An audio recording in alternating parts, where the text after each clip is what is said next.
Welcome back to Noah's Awakening, beautiful souls of planet Earth. So I just wanted to make another video, and it's going to be my part 2 of my spiritual awakening. And I know in my first part I was kind of just diving into what I've been going through for the past 4 years. Like I said, my spiritual awakening started in 2016, and I was kind of just, touching on a few of the different ways I've, had heavy awakenings to then just my perception and what I believe awakening is. And something I see spiritual awakening, or us awakening to be, is a moment-to-moment process, a day-to-day process, moment-to-moment process. Every single moment we have that option to wake up. We have that option to take control of ourselves, our lives, our emotions and energy. We have that chance to focus on how we're feeling. But life is yin and yang. It's love and fear, black and white, in a sense. It's both sides of the spectrum. You have to have that even balance of both sides. You can't just be all pure good butterflies and positivity for the rest of your life. We all go through ups and downs. We all go through hardship. No matter, no, we are a communal emotional creatures.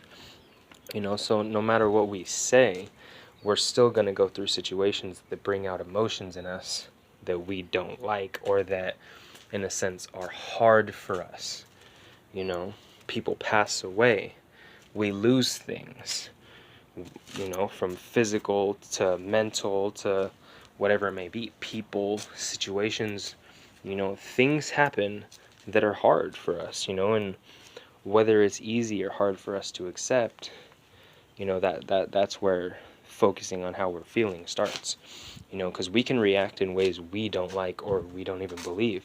A lot of our actions and reactions come from our domestication as children. We're born into this world, and we're domesticated creatures. We're domesticated to be a certain type of way. To be a good boy or to be a bad girl, you have to act and be perceived in certain types of way in this matrix, in this society that is deemed good or bad. When in reality, if you are a normal human being, and you have a common sense of sympathy, empathy, and just kind of feeling, you can put yourself in someone else's shoes, even if it's not fully emphasizing for that person. You can feel them, you can feel the energy. So sorry, I'm losing my train of thought a bit, but back on topic, my spiritual awakening and just the moment-to-moment process of waking up. The ego mind has the chance, just as much as us, in every moment to take control, to cause us to just act or react in ways that we, like I said, we don't want, or we no longer believe in, or no longer serve us. Maybe they never served us in a positive manner, and we're just now kind of, in a sense, awakening to these actions or these reactions, and maybe the harm they're causing, or just the lack of growth. Some things don't harm us, but they keep us stuck in a safe, stale mindset, because that's what's comfortable for our ego. When in reality, like I said, every moment, every day, it's new. It's another chance to awaken. No matter if we live on the most structured routine, but switch it up, or we're just, straight, same routine every day, go to work, come home, go to work, come home, go to work, eat, come home, whatever, you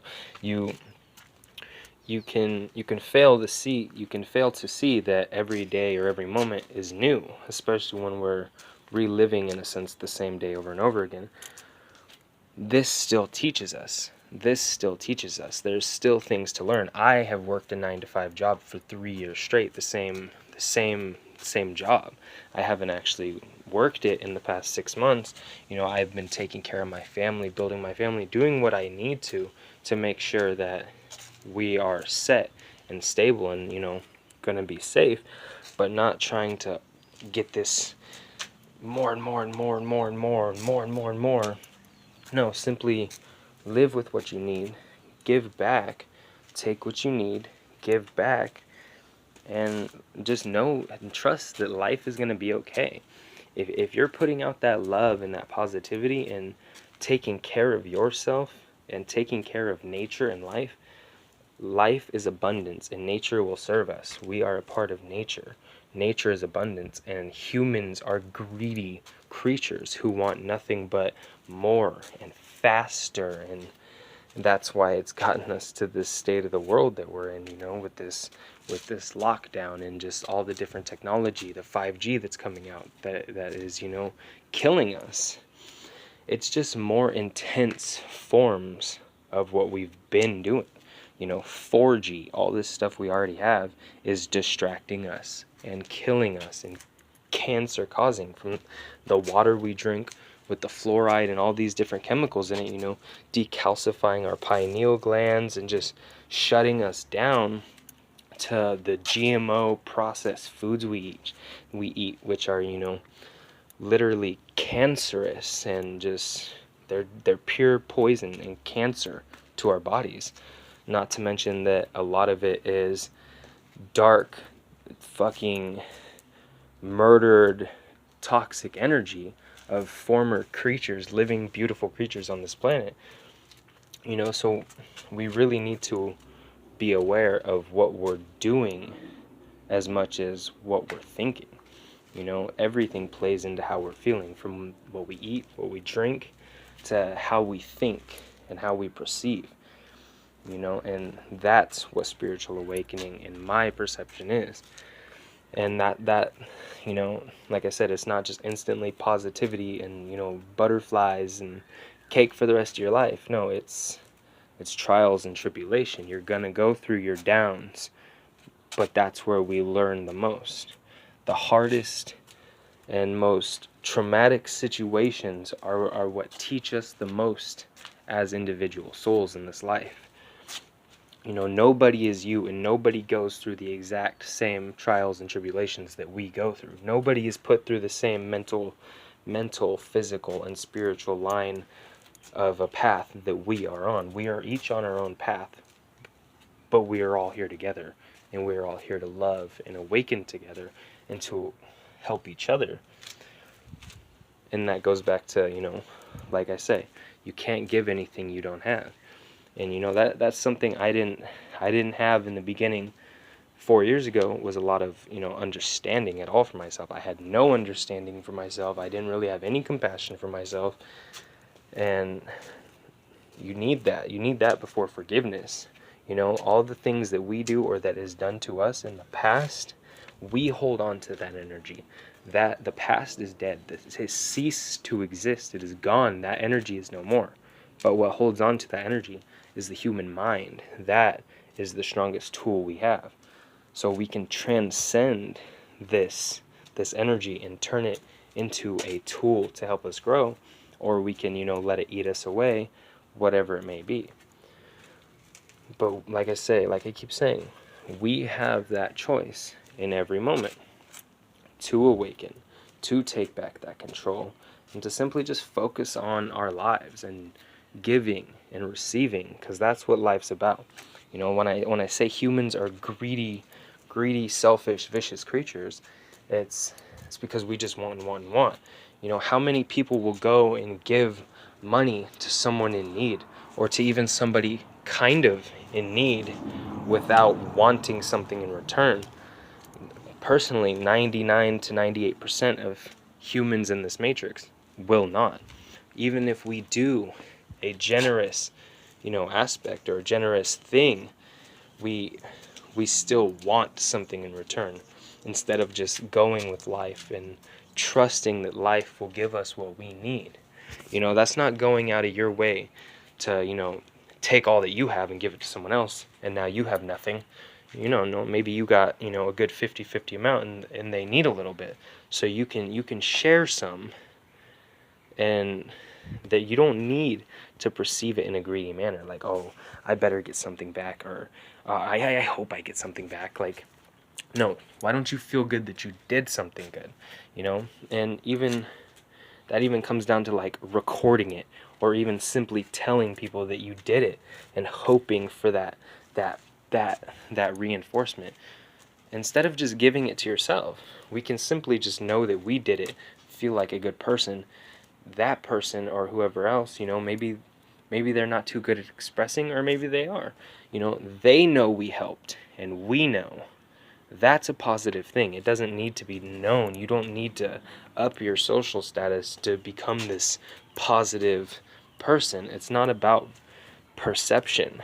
Even the most influential positive person can make a mistake. They still go through ups and downs. It's all a part of the path. It's all in how we're taking it in, how we're perceiving, and how we're learning from it. And we need to learn to love, to be generous without being greedy in any way. And that's something that my fiance, my best friend, has helped me and taught me more than any. She will, to the very end, give her last, because she has that trust in life and just that happiness with herself, knowing that others are happy, because that's what it's about. Like I said, we are communal emotional creatures. We can't do this on our own. Just because we awaken and have all this perception, you're going to go into a very greedy or numb state if you don't share and if you don't help. We're not self-isolated, lonely creatures like our minds or like the media can tell us that we are. Mainly our minds, if we get into deep depressive states, we are not that. So give without wanting back, and just focus on how we're feeling. Focus on how others feel, focus on how yours and someone else's actions and reactions can affect and alter each other's. And energy goes both ways. So whoever, who we have around us, that's who we are. So if you're stuck around a bunch of unaware, greedy fucking people, no matter what, you're gonna slightly be in that mindset until you disperse yourself from these people. No matter if it's blood family or our oldest friends from childhood, if people are toxic, people are toxic. We can't change that, and it's, that's where that communication needs to be drawn in. Can we work together? Can we come? And some people are just so toxic that when you get to a certain point of growth, you just realize you can't have them in your life, and it can be toxic from what they do in their lives to actions. Maybe they go out and do stupid suicidal shit, or they do drugs or party, and you're just you're not into that shit. Or maybe it's just a family member who has some insane greedy way of going about things, and they have no understanding for your situation or for how you're ever feeling, but they want all that in return. These are two different situations of toxic friends, family, whatever it may be, people that are close to us that we love, but they're toxic. The love may be there, and the love may even be there on both sides, but if it ain't healthy and there ain't that communication, trying to work together, trying to balance it out, people have to do what they have to do. Sorry, I'm rambling a little bit in this video.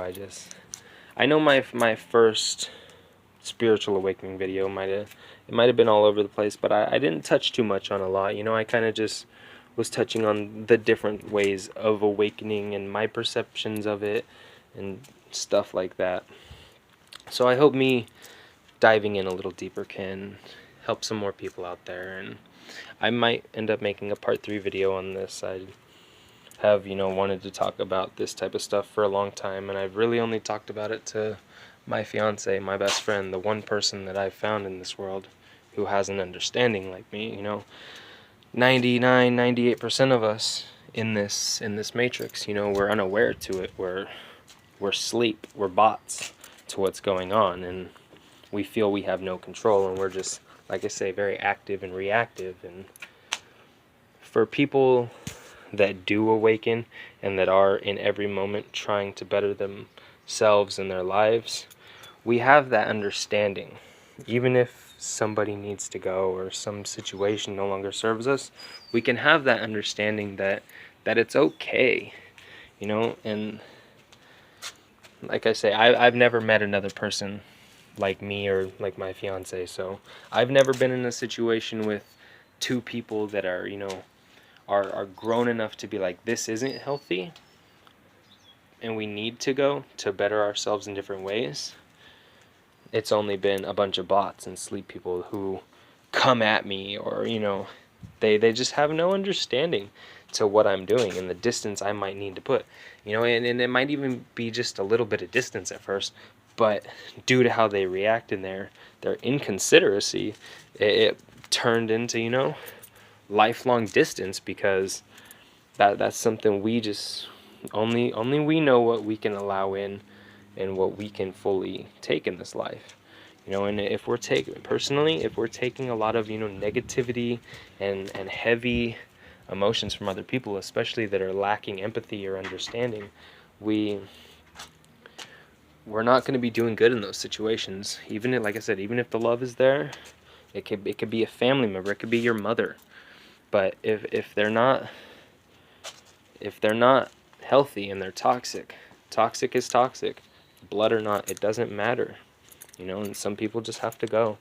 And that's another thing in this matrix that is very shunned upon in this society, is distancing from blood family. And that's something I'm still having to do to this day. Different family members, whatever. And when you first start, it's fucking hard, especially if they've been in your life all your life and they're your blood family. We're taught that, if family is who's here for us, no matter who else comes into your life, no matter what family does, they're still your family. And, excuse me, that could not be farther from the truth. Family is whoever comes into your life. Anybody, everybody can be your family, whether they're blood or not. We go out and we meet a person and we create a whole new family with a random person that we find to be our love. That so you can have a different perception on family. Just because they're your blood doesn't mean they're healthy, doesn't mean they're family. In my perception, family is someone who helps you. Family is someone who is there for you and has understanding. And yes, family goes through ups and downs. If it's a genuine family on both sides of the connection, though, it'll always come back. And no matter how far it gets apart, the connection is still there, and we just have to have that understanding for the other person and the situation as a whole, no matter where it's at. Thank you all so much for listening to me rant about my spiritual awakening, and just hopefully this can help some other people, awaken to just what we are and how we're feeling and how we can really take control of our lives, and not seeing a spiritual awakening as some ideal image of spirituality or spiritual awakening, because that's not true. No matter who you are or where you're at, you're on a spiritual awakening. You're a spiritual being having a human experience. So you just have to awaken to that inner nature and focus on this. Take control of your life. Thank you all so much for listening. Have a beautiful, safe day out there.